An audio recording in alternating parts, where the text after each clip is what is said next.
Welcome back, Fragrance Fiend here today with Eau de Magnolia by Frederic Malle, the citrus floral unisex scent released in 2014 of Eau de Toilette Concentration. The perfume is none other than Carlos Benign, known for Prada Luna Rosa Ocean, Spice Bomb Extreme, YSL Libre, a lot of the flankers from Flower Bomb, and a ton from Ralph Lauren as well. So it's quite an interesting scent as you can't actually extract the oils from the magnolia flower, and they use a process called headspace technology. Check out my aesthetic video by Clive Christian if you want to learn more about that. But my personal favourites from Editions de Parfum Frederic Malle are Bigarade Concentré and Masque Ravageur. Both completely different, but they're incredible. So this comes in 10, 50, and 100ml. Obviously I've got the 100 here, and that currently sits at a price of $450. So let's get right into the note breakdown. So from the main resources it lists Magnolia, Vetiver, Oak Moss, Cedar, Patchouli, and Citrus. But if you scroll down on the website, it's got a top and base, the top consisting of lemon, grapefruit, bergamot, and a base of oak moss and patchouli. Another confusing website. I constantly go on about this, how a lot of websites just contradict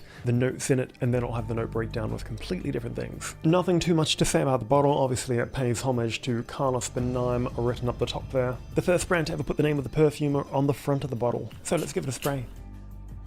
Really solid atomizer, you get a lot out of it from one spray. There is a massive difference from when I first had the bottle. Since it's near the end, it's aged quite a bit and not necessarily the way I would have liked it to have aged. The misconception is that as fragrances age, they get stronger, more in depth, and so on, and that is true with a lot of cases with your more so woodier or amber perfumes, but when it comes to citruses, you're not going to get the same effect. Since the floral is synthetic in this, you wouldn't expect too much of a variation, as synthetics don't age the same way as natural materials. However, that being said, the more so citrus element in this is kind of diluted. It's become more soapy, and it's not the same scent I fell in love with when I first got it. Not that it's bad, since I've used 99% of it, but when your bottle begins to run out and the oxygen ratio outweighs the rest of the perfume, that oxygen is essentially allowing the alcohol to eat up the oils and so on. So a lot of people like to savor their scents when they get to the bottom, but just finish it off. Anyway, back to the perfume. So it used to open up incredibly. It was a very light citrus floral scent, which has now become quite soapy, whereas it used to smell almost like fresh linen. But anyway, it has aged quite drastically, even though it's not a very old bottle, but that's kind of a thing to look out for when you're buying 100ml bottles. So in the dry down, the musk becomes a lot more apparent, and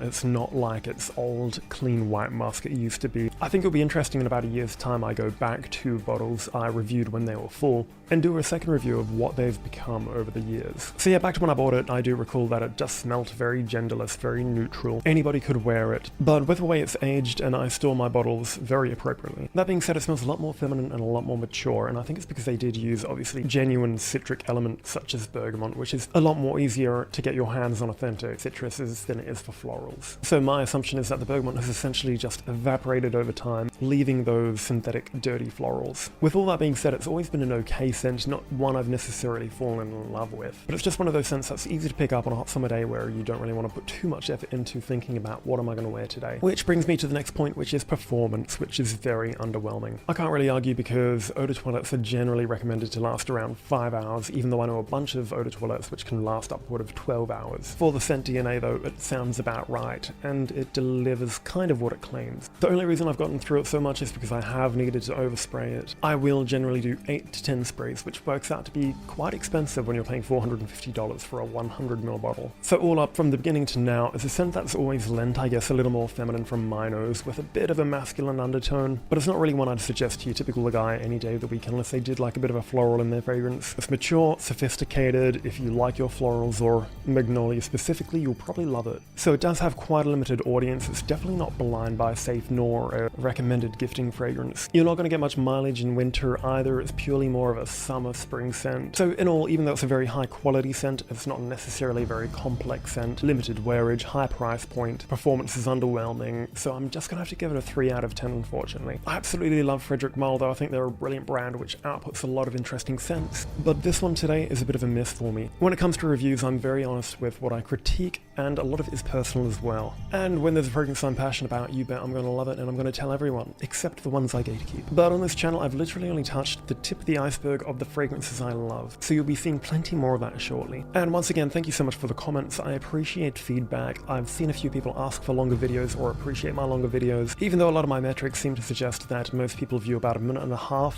and most of my videos are only 3 minutes long, but I'm definitely going to post some more long form videos in the future. Thank you to everyone who's subscribed. I've just passed 300 subscribers subscribers, 50,000 views, and I've done this for just over a year. So I like to read all the comments and reply to most of them. Let me know if you've got any suggestions for what I should create in the future. I'd love to know what you think. But that's all for today's video. Thank you so much again for watching. I'll see you next time.